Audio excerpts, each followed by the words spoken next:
ശ്രീ കടകംപള്ളി സുരേന്ദ്രൻ, അങ്ങേക്ക് 13 മിനിറ്റ് സംസാരിക്കാം. സാർ, ഞാൻ ഈ ധനാഭ്യർത്ഥനകളെ അനുകൂലിക്കുകയാണ്. സാർ, നമ്മുടെ രാജ്യത്തൊരു പൊതു തെരഞ്ഞെടുപ്പിൻ്റെ വിജയപരാജയങ്ങളുടെ പശ്ചാത്തലത്തിലാണ് ഈ സഭാ സമ്മേളനം നടക്കുന്നത്. ഇന്നലെ വളരെ വിശദമായിട്ട് തന്നെ വിജയപരാജയങ്ങളെ സംബന്ധിച്ചിടത്തോളമുള്ള ഗൗരവതരമായിട്ടുള്ള പരിശോധന നമ്മൾ നടത്തിയതാണ്. നിശ്ചയമായിട്ടും ഈ തെരഞ്ഞെടുപ്പിനെ സാർ ഞാൻ നോക്കിക്കാണുന്നത് 1977 ലോകസഭയും നിയമസഭയും ഒരുമിച്ച് നടന്ന തെരഞ്ഞെടുപ്പിലെ വിജയപരാജയത്തെ സംബന്ധിച്ചുള്ള രൂപത്തിലാണ്. സാർ, അത് അന്ന് ഞങ്ങൾ 20 സീറ്റും തോറ്റ ഒരു മുന്നണിയായിരുന്നു ഇടതുപക്ഷ മുന്നണി. പ്രമുഖരായിട്ടുള്ള പല നേതാക്കന്മാരും അന്ന് പരാജയപ്പെട്ടു. CPM എന്ന 68 സീറ്റിൽ മത്സരിച്ചെങ്കിൽ 17 സീറ്റിൽ മാത്രമാണ് ജയിക്കാൻ വേണ്ടി സാധിച്ചത്. സാർ, പിണറായി അടക്കമുള്ള നമ്മുടെ നേതാക്കന്മാർ ആ കാലഘട്ടത്തിൽ ജയിലിലായിരുന്നു എന്നുള്ള കാര്യം നമ്മൾ ഓർക്കേണ്ടതുണ്ട്. രാജൻ എന്ന വിദ്യാർത്ഥിയെ ഉരുട്ടിക്കൊല നടത്തിയൊരു കാലം. ഇന്ത്യയിലാകെ CPM-ഉം ഇടതുപക്ഷ പ്രസ്ഥാനങ്ങളും മതേതര ജനാധിപത്യ സമൂഹവും ഏകാധിപത്യത്തിനെതിരായിട്ടുള്ള വലിയ പോരാട്ടം നടത്തിയൊരു കാലമായിരുന്നു. സാർ, ആ കാലഘട്ടത്തിൽ 77 ആ തെരഞ്ഞെടുപ്പ് രംഗത്ത് ഏകാധിപത്യത്തിനെതിരായിട്ടുള്ള പോരാട്ടത്തിൽ ജനാധിപത്യ സമൂഹത്തിന് രാജ്യത്താകെ വിജയം കൈവരിക്കാൻ സാധിച്ചപ്പോഴും നമ്മുടെ സംസ്ഥാനത്ത് കനത്ത പരാജയമാണ് നമുക്ക് വാങ്ങേണ്ടി വന്നത്. രാജ്യത്താകെ, ഇന്ത്യയിലാകെ ഇന്ദിരാഗാന്ധിക്കെതിരെ ജനരോഷം ഉയർന്നു വരികയും ജനവിധി ഉണ്ടാവുകയും ചെയ്ത കാലമായിരുന്നു.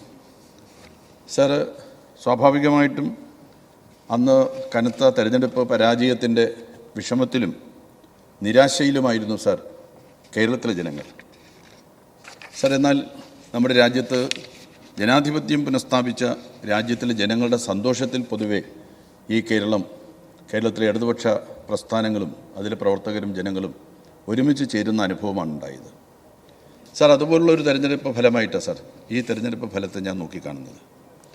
കേന്ദ്ര ഗവൺമെൻറ്റിൻ്റെ സാമ്പത്തിക ഉപരോധം എത്രമാത്രം ശക്തമായിരുന്നു നമ്മുടെ സംസ്ഥാനത്തിന് മേലെന്നുള്ള കാര്യം ഞാനിവിടെ പറയേണ്ട കാര്യമില്ല, നമുക്ക് എല്ലാവർക്കും നന്നായിട്ട് അറിയാവുന്നതാണ്. അതിൻ്റെ ഭാഗമായിട്ട് ഉയർന്നു വന്ന സാമ്പത്തിക ഞെരുക്കം സൃഷ്ടിച്ചതായിട്ടുള്ള ചില അവസ്ഥാവിശേഷം നമ്മുടെ സംസ്ഥാനത്ത് ജനങ്ങളെ ബാധിച്ചു എന്നുള്ളത് യാഥാർത്ഥ്യമാണ്. സാർ, ജനങ്ങളെ തെറ്റിദ്ധരിപ്പിക്കാൻ ഈ സാമ്പത്തിക ഉപരോധം കേന്ദ്ര ഗവൺമെൻറ് BJP ഗവൺമെൻറ് സൃഷ്ടിച്ചതാണ് എന്ന വസ്തുത ജനങ്ങളുടെ ഇടയിൽ എത്തിക്കാതിരിക്കാൻ ആവശ്യമായിട്ടുള്ള കരുതലുകൾ നമ്മുടെ രാജ്യത്തിലെ മുഖ്യധാരാ മാധ്യമങ്ങൾ വളരെ ഫലപ്രദമായിട്ട് നടത്തിയെന്നുള്ള യാഥാർത്ഥ്യവും നമുക്ക് മറക്കാൻ വേണ്ടി സാധിക്കില്ല. അതോടൊപ്പം ഒഴുകി നിൽക്കുന്നതായിട്ടുള്ള ഒരവസ്ഥയാണ് നമ്മുടെ സംസ്ഥാനത്തിലെ പ്രതിപക്ഷം സ്വീകരിച്ചത്.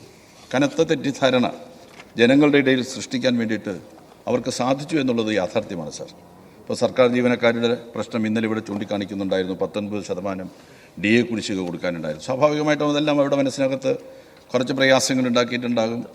ഗവൺമെൻറ്റിൻ്റെ നല്ല പ്രവർത്തനങ്ങൾ കാണുന്നതിനോടൊപ്പം തന്നെ തങ്ങൾക്ക് കിട്ടേണ്ട സാമ്പത്തികമായിട്ടുള്ള ആനുകൂല്യങ്ങൾ ലഭ്യമാകാതിരിക്കുമ്പോൾ ഉണ്ടാകുന്നതായിട്ടുള്ള പ്രയാസങ്ങൾ വ്യക്തിപരമായി അവരെ സ്വാധീനിച്ചിട്ടുണ്ടാവും.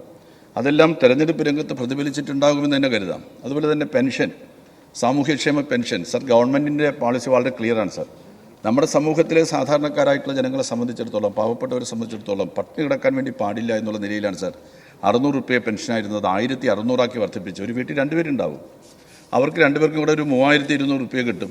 സൗജന്യ റേഷൻ, ഒരു കുടുംബത്തിനൊരു പ്രയാസമില്ലാത്തൊരു അന്തരീക്ഷമായിരുന്നു. ഗവൺമെൻറ് കൃത്യമായിട്ട് കൊടുത്തുകൊണ്ടിരുന്നതാണ്. എല്ലാ മാസവും കൃത്യമായിട്ട് കൊടുത്തു. അതിനു വേണ്ടിയിട്ടൊരു കമ്പനി ഉണ്ടാക്കി. എല്ലാ കാര്യങ്ങളും ഏറ്റവും നന്നായി നടന്നു വന്നപ്പോഴാണ് യഥാർത്ഥത്തിൽ കേന്ദ്ര ഗവൺമെൻറ്റിൻ്റെ സാമ്പത്തിക പിടിമുറുക്കുണ്ടായത്. അതിൻ്റെ ഭാഗമായിട്ട് നമുക്ക് പെൻഷൻ കുടിശ്ശിക വന്നു. കുറച്ചൊക്കെ കൊടുത്തു തീർക്കാൻ വേണ്ടിയിട്ട് ഈ സാമ്പത്തിക പ്രതിസന്ധിക്കിടയിലും ഗവൺമെൻറ് പരിശ്രമിക്കുകയുണ്ടായി. പക്ഷേ വലിയ തെറ്റിദ്ധാരണയാണ് സാർ BJP-യും കോൺഗ്രസും ഐക്യ ജനാധിപത്യ മുന്നണിയും ആ സമൂഹത്തിൻ്റെ മേൽ സൃഷ്ടിച്ചത്. ആ തെറ്റിദ്ധാരണയാകെ മാറ്റാൻ വേണ്ടിയിട്ട് ഞങ്ങൾക്ക് സാധിച്ചിട്ടില്ല എന്നുള്ള കാര്യം വാസ്തവമാണ്. നിശ്ചയമായിട്ടും ആ തെറ്റിദ്ധാരണയെല്ലാം മാറ്റി ഇന്നലെ ബഹുമാനപ്പെട്ട മുഖ്യമന്ത്രി ഇവിടെ ചൂണ്ടിക്കാണിച്ചതുപോലെ അവർക്ക് അവരുടെ പെൻഷൻ കൃത്യമായിട്ട് കൊടുക്കുകയും അതുപോലെ സർക്കാർ ജീവനക്കാരുടെ ബുദ്ധിമുട്ടുകളും പ്രയാസങ്ങളും പരിഹരിക്കുന്നതിനാവശ്യമായിട്ട് നടപടികളെല്ലാം സ്വീകരിച്ച് വളരെ ശക്തിയായിട്ട് തന്നെ ഈ ഗവൺമെൻറ് മുന്നോട്ട് പോകുമെന്നുള്ള കാര്യത്തിൽ സംശയമൊന്നും വേണ്ട. സാർ, എനിക്ക് ലീഗിൻ്റെ ഏതാണ്ട് എല്ലാവരും കുറച്ച് പേരോട് ഉണ്ടെന്ന് തോന്നുന്നു. സാർ, ഈ തെരഞ്ഞെടുപ്പ് ഫലം വന്നപ്പോൾ ഞങ്ങളെ കുറ്റപ്പെടുത്തിക്കൊണ്ട് ലീഗിൻ്റെ നമുക്ക് ഏറ്റവും പ്രിയപ്പെട്ട ഒരു നേതാവാണല്ലോ സാർ മുനീർ, അദ്ദേഹം ഒരു പ്രസ്താവന നടത്തിയത് സത്യത്തിൽ എന്നെ ആശ്ചര്യപ്പെടുത്തിയൊരു പ്രസ്താവനയാണ്. മുനീറിനെ പോലെ ഒരു മതേതരവാദിയെന്ന് ഞാൻ കരുതുന്നതായിട്ടുള്ള ലീഗിൻ്റെ നേതാവിൽ നിന്നും ഒരിക്കലും ഉണ്ടാകാൻ പാടില്ലാത്ത തരത്തിലുള്ള സ്റ്റേറ്റ്മെൻറ്റാണ്. ഇന്ന് അദ്ദേഹം ഇവിടെ ഇല്ല, അദ്ദേഹം വയനാട്ടിലോ മറ്റോ ആയിരിക്കാം. അദ്ദേഹം പറഞ്ഞത് മുസ്ലിം പ്രീണനം നടത്തിയതിനുള്ള തിരിച്ചടിയാണ് ഈ തെരഞ്ഞെടുപ്പ് ഫലമെന്നാണ് അദ്ദേഹം പറഞ്ഞത്. സർ അദ്ദേഹം എന്താണ് ഉദ്ദേശിച്ചത് ഞങ്ങൾക്കറിയാം. സർ, ഞങ്ങളുടെ നിലപാട്, ഇടതുപക്ഷത്തിൻ്റെ നിലപാട് പലസ്തീൻ പോലുള്ള പ്രശ്നങ്ങളിൽ വളരെ കൃത്യമായിട്ട് നിലപാടുള്ള പ്രസ്ഥാനമാണ്. സർ, പലസ്തീൻ ജനങ്ങളോടുള്ള ഐക്യദാർഢ്യവും അതുപോലെ തന്നെ government of India BJP government പാസ്സാക്കിയ പൗരത്വ നിയമ ഭേദഗതിക്കെതിരായിട്ട് നടത്തിയ സമരവുമാണ് മുസ്ലിം പ്രീണനമായിട്ട് അദ്ദേഹം ചൂണ്ടിക്കാണിച്ചത്. സർ, ഇത് ലീഗിൻ്റെ നിലപാടാണോ എന്ന് എനിക്കറിയില്ല. ലീഗിന് അങ്ങനെ ഒരു നിലപാടുണ്ടാകാനായിട്ടുള്ള സാധ്യതയുണ്ട്. ഉണ്ടെങ്കിൽ അത് ലീഗിൻ്റെ നേതാക്കന്മാർ സംസാരിക്കുമ്പോൾ പറയുമെന്ന് ഞാൻ കരുതുകയാണ്. സർ, ലോകത്താകെ പലസ്തീൻ വിഷയത്തിൽ കമ്മ്യൂണിസ്റ്റ് ബ്ലോക്കുകൾക്ക് ഒരൊറ്റ നിലപാടാണുള്ളത്, അതിൽ വ്യത്യാസമൊന്നുമില്ല. മിഡിൽ ഈസ്റ്റിലെ മുസ്ലിം രാജ്യങ്ങൾ പോലും ഇസ്രായേലിനോടുള്ള സമീപനത്തിൽ മാറ്റം വരുത്തിയപ്പോൾ കമ്മ്യൂണിസ്റ്റ് ബ്ലോക്കുകൾ അതിൽ നിന്നും പിന്മാറിയിട്ടില്ല. സർ, അതൊരു പാർലമെൻ്ററി മുന്നേറ്റത്തിൻ്റെ ഭാഗമായി ഉയർത്തിയ മുദ്രാവാക്യമായിരുന്നില്ല. സർ, തെരഞ്ഞെടുപ്പ് ഫലം വന്നു, ഞങ്ങൾക്ക് കനത്ത നഷ്ടമുണ്ടായി. സർ, എന്നിട്ടും കേരളത്തിലും ദില്ലിയിലും സർ CPIM വിശേഷിച്ച് പലസ്തീൻ ഐക്യദാർഢ്യ സമരം നടത്തിയിട്ടുണ്ടായിരുന്നു. സർ, എന്തിനധികം പറയുന്നു സർ, ഇസ്രായേലിലെ കമ്മ്യൂണിസ്റ്റ് ബ്ലോക്കുകൾ പോലും സ്വതന്ത്ര പലസ്തീനു വേണ്ടി നിലകൊള്ളുകയാണെന്നുള്ള കാര്യം അദ്ദേഹം മനസ്സിലാക്കാതെ പറഞ്ഞതാണോ എന്ന് എനിക്കറിയില്ല. അദ്ദേഹത്തിൻ്റെ പ്രസ്താവന കുറച്ച് നിരുത്തരവാദപരമായി പോയി എന്ന് പറയാതിരിക്കാൻ നിവൃത്തിയില്ല. സർ, ഇപ്പോൾ നിങ്ങൾ രാഹുൽ ഗാന്ധിയെ മുൻനിർത്തി നേടിയ വിജയം 2019 ആവർത്തനം തന്നെയാണ്. സർ, ഇപ്പോൾ ഇവിടെ തെരഞ്ഞെടുപ്പ് പ്രവർത്തനത്തിനൊക്കെ വന്നത് കർണാടക സംസ്ഥാനത്തിലെ ഉപമുഖ്യമന്ത്രി അടക്കമുള്ള ആളുകൾ തിരുവനന്തപുരത്തെല്ലാം തെരഞ്ഞെടുപ്പ് പ്രവർത്തനത്തിൽ സജീവമായിട്ട് പങ്കെടുക്കുന്നുണ്ടായിരുന്നു. അവരവിടെ ശ്രദ്ധിച്ചില്ല. രാഹുൽ ഗാന്ധിയെല്ലാം അവിടെ ഒന്ന് ശ്രദ്ധിച്ചിരുന്നെങ്കിൽ കർണാടകം പോലുള്ള സംസ്ഥാനങ്ങളിൽ ഇപ്പോൾ ഉണ്ടായിട്ടുള്ള പരാജയം കോൺഗ്രസിന് നേടേണ്ടി വരുമായിരുന്നില്ല. അങ്ങനെയാണെങ്കിൽ നമുക്ക് നിശ്ചയമായിട്ടും ഒരു മതേതര ഗവൺമെൻറ് നമ്മുടെ രാജ്യത്തുണ്ടാക്കാൻ സാധിക്കുമായിരുന്നു. അതിനുവേണ്ടിയിട്ടുള്ള ശ്രദ്ധ ചെലുത്താതെ കേരളത്തിൽ ഇടതുപക്ഷ ജനാധിപത്യ മുന്നണിയെ പരാജയപ്പെടുത്തുന്നതിന് വേണ്ടിയിട്ടുള്ള പരിശ്രമത്തിലാണ് നിങ്ങൾ ഏർപ്പെട്ടത്. സാർ, ഏതായാലും അക്കാര്യങ്ങളെല്ലാം ഇന്നലെ ഇവിടെ വളരെ വിശദമായിട്ട് ചർച്ച ചെയ്യപ്പെട്ട കാര്യമാണ്. സർ, ഇന്നലെ ഇവിടെ സംസാരിക്കുന്ന കൂട്ടത്തിൽ ഈ ഗവൺമെൻറ്റിൻ്റെ ഏറ്റവും വലിയ നേട്ടമായിട്ടും കരുതലായിട്ടും ശ്രദ്ധയായിട്ടും ഞങ്ങൾ കാണുന്നത് സർക്കാർ ജനങ്ങളുടെ മുന്നിൽ വെക്കുന്നതായിട്ടുള്ള വാഗ്ദാനങ്ങൾ പാലിക്കാൻ എത്രമാത്രം പരിശ്രമിച്ചിട്ടുണ്ടോ എന്നുള്ള കാര്യം യഥാസമയം ജനങ്ങളെ അറിയിക്കാൻ വേണ്ടിയിട്ടുള്ള പരിശ്രമമാണ്. സർ, അതാണ് പ്രോഗ്രസ് റിപ്പോർട്ട് എന്ന് പറയുന്നത്.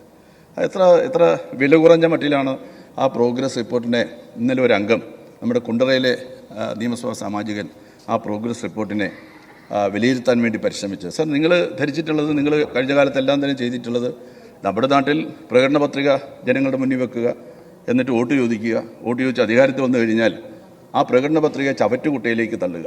ആ പ്രകടന പത്രിക നടപ്പിലാക്കാൻ ഉള്ളതാണെന്നുള്ള ധാരണ പോലും ഇല്ലാത്തൊരു കൂട്ടരാണ് നിങ്ങൾ. പക്ഷേ ഞങ്ങൾ അതല്ല സർ. 16 മുതൽ കഴിഞ്ഞ 8 വർഷക്കാലം കൃത്യമായി ഓരോ വർഷവും, ഇപ്പോൾ 2016 മുതൽ 21 വരെയുള്ള ഗവൺമെൻറ് കാലത്ത് 600 കാര്യങ്ങൾ, ചെറുതും വലുതുമായിട്ടുള്ള കാര്യങ്ങൾ, ആ കാര്യങ്ങൾ ജനങ്ങളുടെ മുന്നിൽ വെച്ചു. അതിൽ എത്രമാത്രം നടപ്പിലാക്കാൻ സാധിച്ചു ഓരോ വർഷവും അങ്ങനെ പറയുന്നുണ്ട്. എല്ലാം ഒരു ഒറ്റയടിക്ക് നടപ്പിലാക്കാൻ സാധിക്കും. ഇന്നലെ പരിഹാസത്തോടു കൂടി K-ഫോണിൻ്റെ കാര്യം പറയുന്നുണ്ടായിരുന്നു. 20 ലക്ഷം ആളുകൾക്ക് K-ഫോൺ കൊടുക്കുമെന്ന് പറഞ്ഞു 5500 പേർക്ക് കൊടുത്തുള്ളൂ. എന്തൊരു പരിഹാസമായിരുന്നു എന്നറിയാമോ സർ? സർ, ഇന്നലത്തെ കണക്കതിന് പുറത്തു വന്ന 10,000-ലധികം പേർക്ക് K-ഫോൺ നൽകാൻ വേണ്ടി, അതും BPL-കാർക്ക്, ദാരിദ്ര്യരേഖയ്ക്ക് താഴെ താമസിക്കുന്ന പാവപ്പെട്ടവരുടെ കയ്യിൽ ഈ ഒരു സംവിധാനം കൊടുക്കാൻ വേണ്ടിയിട്ട് ഗവൺമെൻറ് നടത്തിയ പരിശ്രമത്തെ പരിഹാസത്തോടും പുച്ഛത്തോടും കൂടി പറയുകയാണ്. ഇന്നലെ അട്ടപ്പാടിയിലെ നഞ്ചിയമ്മയ്ക്ക് K-ഫോൺ ലഭ്യമായി. സർ, അങ്ങനെ നമ്മുടെ സമൂഹത്തിലെ ഏറ്റവും താഴെത്തട്ടിലുള്ള സാധാരണ മനുഷ്യർ, പാവപ്പെട്ടവർ, അവർക്ക് ഇത്തരം സൗകര്യങ്ങൾ ലഭ്യമാക്കുക എന്നുള്ള നിലയിൽ ഒറ്റയടിക്ക് ഇതെല്ലാം തന്നെ 25-20 ലക്ഷം കൊടുക്കാൻ തീരുമാനിച്ചു. 20 ലക്ഷം 3 വർഷത്തിനകത്ത് കൊടുത്തില്ല എന്നെല്ലാം പറയുന്നതിൽ വല്ല അർത്ഥമുണ്ടോ സാർ?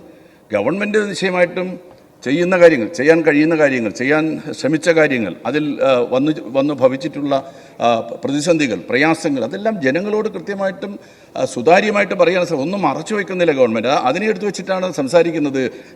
അത് ചെയ്യാൻ ശ്രമിക്കുക, ഇങ്ങനെയൊക്കെ പറയും. കൃത്യമായിട്ട് എല്ലാം നടന്ന കാര്യങ്ങൾ എല്ലാം നടത്തി അത് പറയുന്നില്ല. അത് പരിഗണനയിലിരിക്കുകയാണ്, അല്ലെന്നുണ്ടെങ്കിൽ അതിനുവേണ്ടിയുള്ള പ്രവർത്തനങ്ങൾ ഇന്ന ഘട്ടത്തിലാണ് ഇരിക്കുന്നതെന്ന് പറയുന്നതെല്ലാം വളരെ വലിയ ഒരു പെശകായിട്ട് ചൂണ്ടിക്കാണിക്കുന്നത് എത്രമാത്രം അപഹാസ്യമാണെന്ന് പറയാതിരിക്കാൻ നിവൃത്തിയില്ല.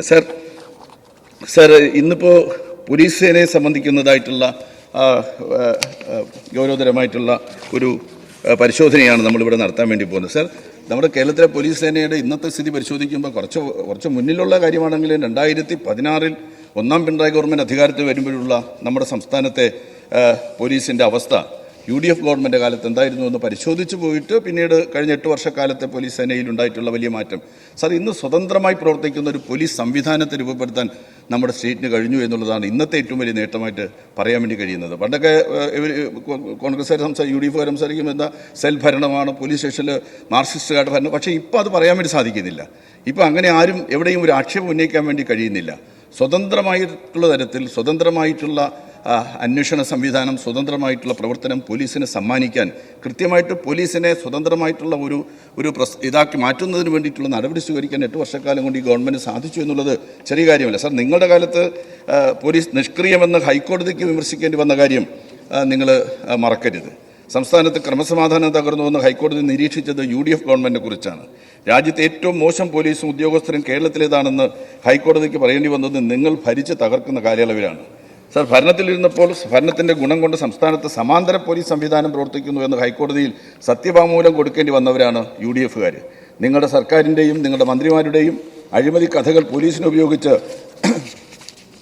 മറച്ചുപിടിക്കാൻ ശ്രമിച്ചപ്പോൾ രൂപപ്പെട്ടതായിരുന്നില്ലേ ഈ സമാന്തര പോലീസ് സ്റ്റേഷൻ സംവിധാനം? സാർ, രാഷ്ട്രീയ എതിരാളികളെ കൊടുക്കാൻ ചിലർ പോലീസിനെ ഉപയോഗിക്കുന്നു എന്ന് തുറന്നു പറഞ്ഞത് നിങ്ങളുടെ അന്നത്തെ ആഭ്യന്തരമന്ത്രിയായിരുന്ന തിരുവഞ്ചൂർ രാധാകൃഷ്ണനാണ്. അദ്ദേഹം അവിടെ ഇരിപ്പുണ്ട്, ഇങ്ങനെ നോക്കിക്കൊണ്ടിരിക്കുക. നിങ്ങളുടെ മന്ത്രി ഓഫീസുകളെ നിങ്ങളുടെ തന്നെ അന്നത്തെ DGP വിശേഷിപ്പിച്ചത് കുറ്റവാളികളുടെ താവളം എന്നാണ്. സാർ, UDF സർക്കാരിൻ്റെ കാലത്ത് മാഫിയകളുടെ സമാന്തര ഭരണമാണെന്ന് പറഞ്ഞത് VM സുധീരൻ എന്ന് പറയുന്ന കോൺഗ്രസ് നേതാവാണ്. സാർ, ഒരു DIGയുടെ ഭീഷണി നേരിടാൻ DYSPക്ക് സായുധ പോലീസ് കാവലേർപ്പെടുത്തിയ അപൂർവ നേട്ടവും നിങ്ങളുടെ സർക്കാർ സ്വന്തമാക്കിയതാണ്. സാർ, MG കോളേജിൽ RSS ക്രിമിനലുകൾ പോലീസുകാരെ വകവരുത്തുന്നതിനായി ബോംബെറിയുകയും അതിലൊരു സർക്കിൾ ഇൻസ്പെക്ടർക്ക് ഗുരുതരമായി പരിക്കേൽക്കുകയും ചെയ്ത കേസ് ആ പരിക്ക് പറ്റിയ പോലീസ് ഓഫീസർ പോലും ഒരു വാക്ക് ചോദിക്കാതെ നിങ്ങൾ എഴുതി തള്ളി. സാർ, അന്ന് പ്രതിപ്പട്ടികയിലുണ്ടായിരുന്ന ഒരു RSSകാരന് പബ്ലിക് സർവീസ് കമ്മീഷൻ വഴി ലഭിച്ച ഉദ്യോഗം അത് ലഭ്യമാക്കുന്നതിന് വേണ്ടിയിട്ടുള്ള നടപടിയായിട്ട് നിങ്ങളത് ചെയ്തു. സാർ, കേരളത്തിൽ വന്ന് വർഗീയ വിഷം ചീറ്റിയ പ്രവീൺ തൊഗാഡിയക്കെതിരായ കേസ് അട്ടിമറിച്ചത് നിങ്ങളുടെ ഭരണ നേട്ടമാണ്. സാർ, നിങ്ങൾ ഭരിച്ചിരുന്നപ്പോൾ കേരളം സുരക്ഷിതമല്ലെന്ന് മലപ്പുറത്ത് മൈക്ക് കെട്ടി പറഞ്ഞത് അന്നത്തെ KPCC. സാർ, ഞാൻ പറഞ്ഞു തുടങ്ങിയതേ ഉള്ളൂ. സാർ, അതിനിടയ്ക്ക് ഇങ്ങനെ ഒരു ശബ്ദം ഉണ്ടാകും, എനിക്ക് മനസ്സിലാക്കാൻ പറ്റുന്നില്ല. സാർ, ഭരണം ശരിയല്ല എന്നും ഭരണത്തിൽ തിരുത്തൽ വേണമെന്നും കേരള കൗമുദി ലേഖനം എഴുതിയത് അന്നത്തെ നിങ്ങളുടെ ആഭ്യന്തരമന്ത്രിയായിരുന്ന രമേശ് ചെന്നിത്തലയാണ്.